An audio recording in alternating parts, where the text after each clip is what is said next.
It's that time of year again when everyone wants to be outside. How do you know you are safe on campus? College Week reporter Brett Geese takes a look into campus safety. Spring is just around the corner. This means temperatures and outdoor student activity on the campus is rising. With all the extra people walking around campus, the safety of students is in question. But don't worry, with the number of students that are outdoors increasing, the number of campus security guards also increases. It averages out, depends on activities, but Kevin likes to add more staff as the weather gets warmer since we get more student activity. Located on the first floor in Pierce Hall, campus security provides a 24-hour service to the University of Sioux Falls. Well, we often patrol every 2 hours, and then when there's one of us on patrol, we patrol a 2-block radius around campus, which will include going down to 22nd Street and over probably to Norton Avenue, and then back to 26th Street, just like that. Sometimes we'll go past towards Augie. Campus security's goal is to help you feel safer on campus. So if you don't feel safe walking across campus alone, just let them know. We offer what's called a Cougar Ride. Just call us at 331-6400. We'll come give you an escort if you need it. Just got to make sure you watch your surroundings to be safe, and especially with warmer weather, you see a lot of creepers, you want to say, around campus. Another one of the features of campus security is call posts. I know I've seen the emergency phones around campus, and I don't necessarily know how to use it. The way that's hooked up, it's hooked up to our cell phone. Once you push the emergency button on the call post, what it'll do is call our phone, and then it'll link. We can hear you. You can talk to us. It's like taking a phone call, and you can tell us, hey, we're at the middle of campus, or we're all the way down at the Stewart Center. It's just like talking on the phone. It's good to know that we're safer during the day, but what about at nights or in the buildings? At night, we usually average about 4 officers at night, and then during the day, probably 2, starting from 4 o'clock on. We try to patrol the buildings. The one that we emphasize the most is Chmielewski Fine Arts, because it's kind of just big and wide open.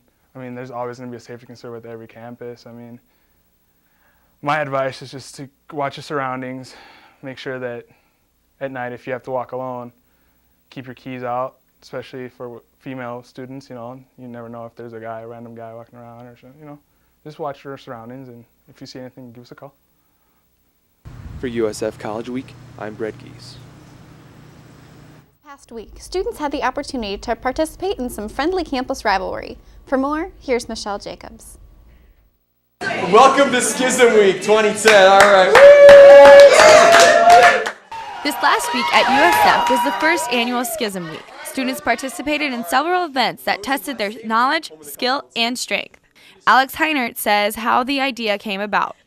This was an idea that actually Rana Rothenberger and Sean McDonald had been very adamant about doing some kind of left-handed awareness thing, either righties versus lefties or something like that, back in the fall. And so this was kind of their idea to do some kind of combination thing. And we couldn't quite find enough material for a whole week of left-handed versus right-handed stuff. So we decided to break it up into different groups. And so righties versus lefties was Tuesday.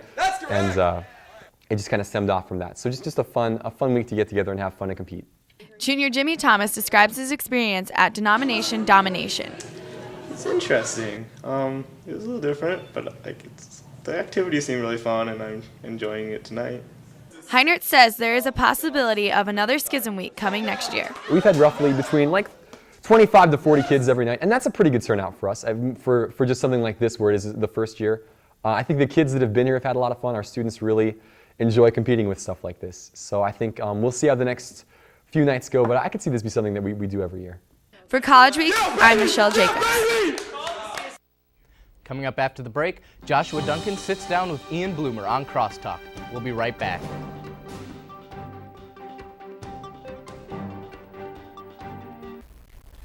Good morning and welcome to another edition of USF Crosstalk. I'm Joshua Duncan, and today I'm sitting down with Ian Bloomer.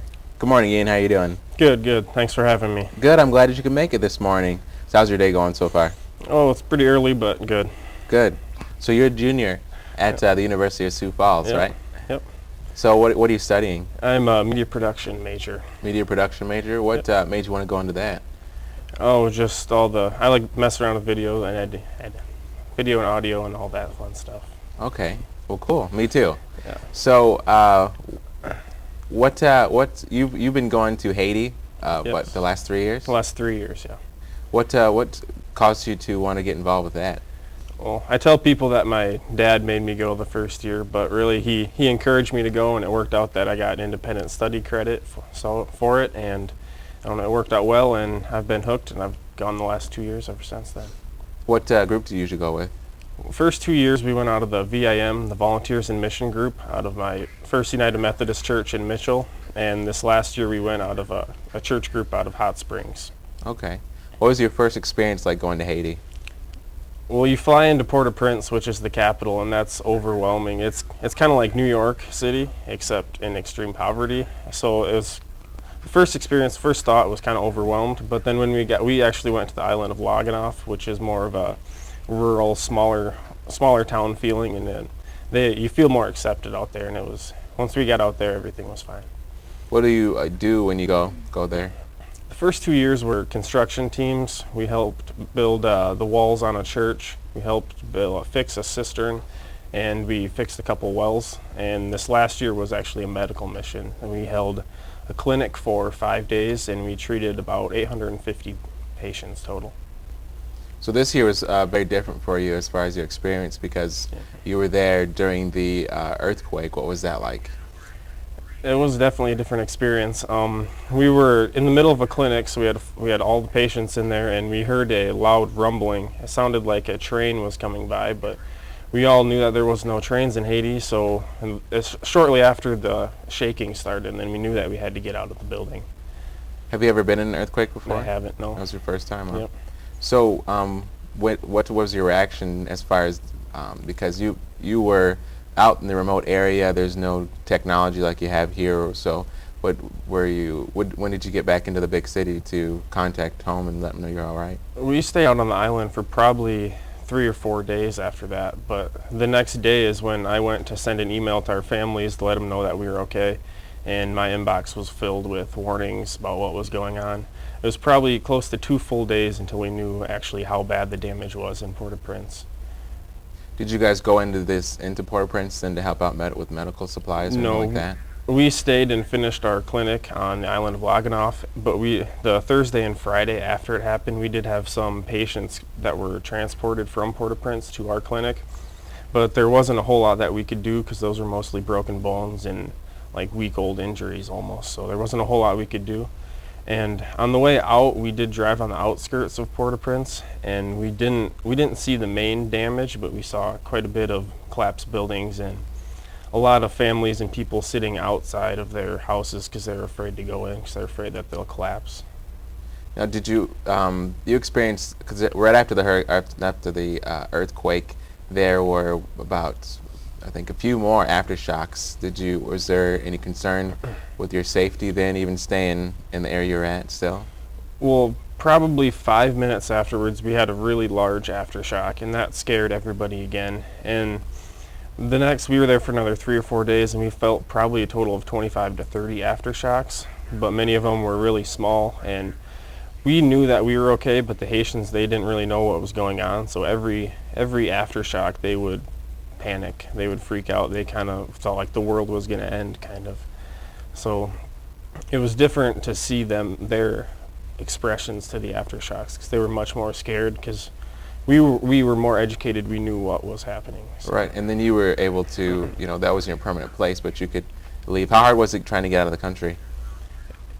We got lucky. We got very lucky that we worked with a Wesleyan group that was in the same town that we were at, and they actually got hooked up with the Amway Corporation, who was dropping off supplies, and 10 of our group flew out on the Amway private jet. Wow. So this is an experience you'll probably remember for the rest of your life. Yeah, for sure. Well, thank you, Eden, for coming this morning, and hope to sit down with you more and talk about more about Haiti. And next up is Brett Geese with sports.